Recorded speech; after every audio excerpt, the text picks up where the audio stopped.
Hi, we are Team Feed for Need. Team Feed for Need began with the goal of understanding how income levels affected the ability to receive an adequate diet, especially in context to increasing food prices. Our aim was to understand the impact this had on the quality of diet and, by extension, its impact on our health. Therefore, we aim to raise awareness amongst young people of poorer socio-economic backgrounds about the gravity and the issue whilst recommending them the solution. We try to research a variety of cultural perspectives in order to cohesively understand the various consequences in society in regards to different food choices. Our brainstorming process required secondary research in order to understand the basics of the issue. Hence, we first began with understanding the link between poverty and the issue of an inadequate diet. We were assisted by our GP teacher, Ms. Richa, who during the process allowed us to make refinements to our goals and implementation plan. We interviewed several professionals on Khana Chahiye, an NGO created in the lockdown to provide food to migrant workers in order to understand the issue, along with other people affected from the issue to give us more insight and form a wide range perspective. Here are a few clips from the interviews. So today we have with her a founder of an NGO called Khana Chahiye, and we'll be interviewing her on this same issue. So, ma'am, could you please introduce yourself and talk about the NGO? Yeah, sure. Hi, I'm Neeti Goyal. I'm one of the founders of Khana Chahiye. Khana Chahiye was formed in the lockdown in March when the lockdown started. We started with 1,200 meals, but till now we've done 80 lakh plus meals. We have done 60,000 ration kits, adopted 32 orphanages, adopted the Rambo Circus, adopted 800 sex workers, and adopted 282 Shramik trains and put food and water for 5 lakh migrants traveling home.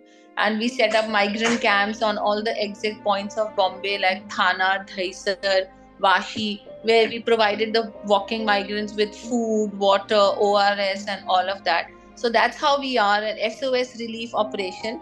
So Khana Chahiye also recently won the World Summit, and it was the entry from India from 70 countries which won the World Summit 2022. So our next question is related to something you mentioned before.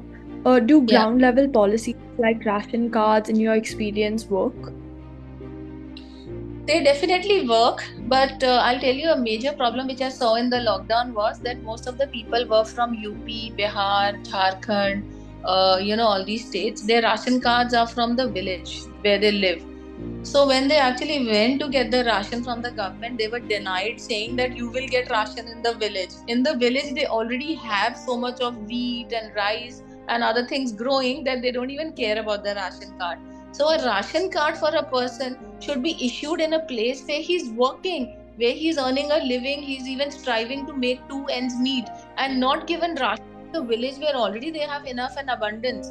So this is one big loophole in our system which really needs to change, and we have been talking to the government to bring about this change. Gender inequality or differences between gender in terms of food. So I'll tell you, not in the urban cities at all, but in the rural areas definitely, because there is still a huge inequality between a girl child and a boy child, and they always feel that girls are just meant to be grown up and gotten married and settled, and they always bring up a boy as if he has to work, he has to do something, and generally they are pampered more, especially in states like Haryana and these kind of states. So boys are pampered more and girls are ignored, but this is to a very small extent, but it is there in the rural part of India, not in the urban at all. See, your macronutrients are basically your carbohydrates, proteins, and fats, right? And your micro are your vitamins and minerals. So those are the main things, and they are available like your carbohydrates you get from all your rice and wheat and pastas and things like that. Proteins you'll get from milk products, your nuts, your eggs, your non-veg. And fats is your oil and ghee, what you eat. Now, the micronutrients are generally from your vegetables and fruits. That's where the sources are. Yeah, so you see, there are a lot of deficiencies then. You get, see, if you don't have too much carbs, you'll be low on energy. And some of the carbs also have proteins and vitamins and all. Then if you don't have proteins, then there's a huge, proteins help in building your muscles. They help also in a lot of functions in the enzymes and hormones and all that. even fats are essential because fats is also required for the absorption of certain minerals, certain vitamins, and even for your overall body, some amount of fat is required. So you can't just cut off all those things. So, it has to be a balanced diet, what you eat with a little bit of everything. So the basic aim of the project was to show that to raise awareness about how, because of income inequality and poverty, certain people often do not have access to a nutritious diet, and that has like negative effects on their health, well-being, etc. And we were going to do this by targeting the most relevant audience in this situation, which was the underprivileged section of society, and specifically youngsters, because they have to worry about their health for the most long term. And we were like using many mechanisms such as social media, like posters, etc., to help raise awareness about this. So what would you say about such an initiative? No, it's very important because if you actually see the NFHS 5 survey, the National Family Health Survey, it almost puts the number of those who are either stunted or wasted to almost 20%. Yeah. Right? That's a direct consequence of lack of nutrition or malnutrition, if you could put it that way. So, long story short, it is a big problem across the country. Again, as I said, most of us live in our privileged bubbles, such that we can't really visualize the scale of the hunger problem in the city. And while hunger in India might not be easily solvable, hunger in Mumbai can be easily solvable because it's a question about intelligent deployment of resources which are anyways available. It is about हालात ये है कि यहाँ शादियाँ होती है 12-13 साल में। फर्स्ट पीरियड जब लड़की को आता है उसके करीब 6 महीने के अंदर ही इनकी शादी तय हो जाती है और उसके 1 साल के अंदर बच्चा भी पैदा हो जाता है। तो इसकी वजह से यहाँ जो माल नरिश जो रेशियो है ना बहुत ज़्यादा है। और पिछले 8 सालों में संस्था ने जिस तरीके से काम किया है उसको थोड़ी रोक लगी है कि एटलीस्ट लेवल पे 18 साल तक बच्ची की शादी मत करो। तो बहुत फोर्सफुली, बहुत दादागिरी करके भी करना पड़ा कि कायदा क्या बोलता है, क्योंकि जब तक ना इनके यहाँ पे ना कायदा ना कुछ कोई लेना देना नहीं है। लड़की बड़ी हो गई है, कुछ गलत कर लेगी, कहीं भाग जाएगी तो इज्जत जाएगी, इससे अच्छा इसकी शादी करके दे दो। फिर कर्जा निकाल के वो शादी होती है और वो शादी होने के बाद 1 साल के बाद अगर उसको लड़की हुई तो और प्रेशर। मेजरली 80% शादियाँ टूटती है 2-3 साल में, तलाक हो जाता है, क्योंकि इनमें तलाक भी बहुत इजीली हो जाता है और शादी भी बहुत इजीली हो जाती है। ये सारे मैटर का अंडरस्टैंडिंग नहीं था कि जो अंडरस्टैंडिंग होती है शादी करने के लिए दोनों फैमिलीज़ की या फिर लड़का लड़की की, वो अंडरस्टैंडिंग ही नहीं था। एक जिम्मेदारियाँ निभानी है, इतना ही था। अगर ये खाने पर क्या बहुत असर, क्योंकि जो खाना चाहिए पौष्टिक खाने की जो आप बात कर रहे हो वो खाना वो प्रेग्नेंट मदर को नहीं मिलता है। आइदर उसका एज भी वो नहीं है कि वो एज में उसको वो समझ है कि मैं बच्चा जो है मेरा कैसा ताकतवर होना चाहिए वगैरह वगैरह। और इस हालात से फिर गुजर के वो बच्चा जो पैदा होता है कभी 7वें महीने में होता है, 9वें महीने में होने के बाद वो कम वेट वाला होता है। तो इससे ये मालनरिश जो है प्रमाण बढ़ रहा था। तो बाल आशा ट्रस्ट के साथ मिलकर हमने वो प्रोग्राम चलाया जिससे अभी वो पोषण आहार का ये मिलता है, हमें बॉक्सेस मिलता है। तो थोड़ा सा कंट्रोल हुआ है। कम से कम 200 मूल बच्चे 200 बच्चों का चेकअप हुआ था, उसमें से 150 बच्चे जो है वो माल नरिश थे। ये बहुत बड़ा रेशियो, बहुत ज़्यादा नंबर हो गया। और फिर उसमें से अभी कम होते होते 1 साल अभी हमने ये प्रोग्राम चलाया तो कम से कम अभी 68 बच्चे हैं जिनके ऊपर फिर काम शुरू है। बाकी बच्चे ऑलमोस्ट हेल्दी हो चुके हैं। तो ऐसे बहुत सारे प्रोग्राम हम लोग जो ज़रूरतें हैं कम्युनिटी की। मेरा नाम अमीदा शेख है।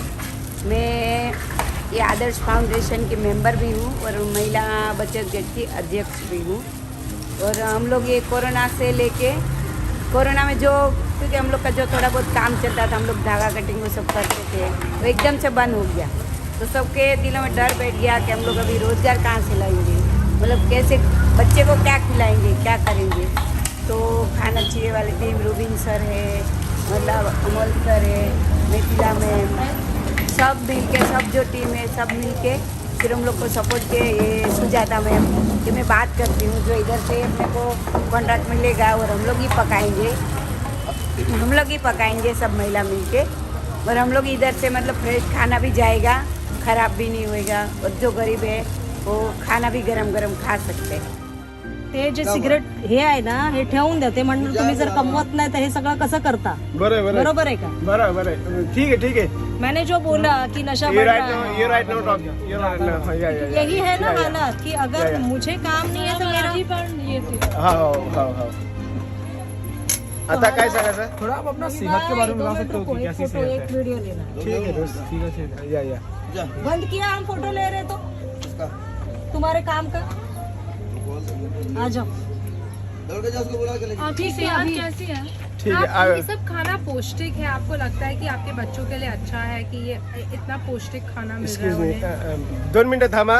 माझं आता लग्न नाही झालंय. मी बेकार आहे फिरते रोडवर रात्री झोपते. मराठी करते का तुम्हाला का? बोला तुम्ही. मैं हिंदी सांगते.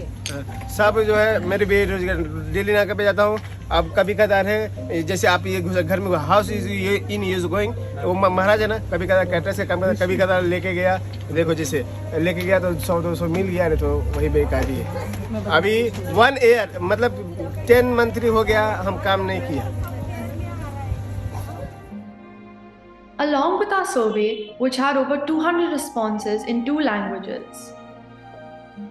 Now we will look at our survey results. Here are some of our findings. Younger people were more likely to pick unhealthier food options than older respondents, whether it be chocolates, sweets, or chips. The foods were also more likely to be processed. From a socio-economic perspective, high-income households spent on average a lower proportion of their income on food, yet were more likely to be educated and eat a healthy diet, establishing the clear link between income inequality and education about a healthy diet. Even in the survey, which meant low-income groups, about 42% did not know about the government schemes, and this allowed us to switch our focus on spreading awareness on how to make the best use of such schemes. We had various interactions with people from different sections of society. Through this, we saw there was a difference in the level of enthusiasm. People from low-income backgrounds seem to have an interest in how our diet impacts our health, whereas people from high-income backgrounds seem to be more inclined to understand what constitutes a healthy diet. This showed us one overarching issue. Due to a lack of education, people from low-income backgrounds underestimate the impact of the consequences of an inadequate diet. We even interviewed professionals from different fields in order to have a well-balanced and informative perspective on such a complex issue. Interactive sessions. We held an online session to display our findings and provide courses of actions. We also went to the NGO to conduct a session with young children on the same in Hindi to create a greater impact on them. We even asked some students of our school about their diet to show the effect income levels have on receiving an adequate diet. In order to see the direction we were headed towards, we decided to make a log of all our meetings, along with making a to-do list, where we would tick off all the work we were allotted upon completion. We faced many issues during the project, such as balancing the project with other commitments, technology-related issues, trying to set up interviews. However, at the end of the day, we believe our project was a huge success.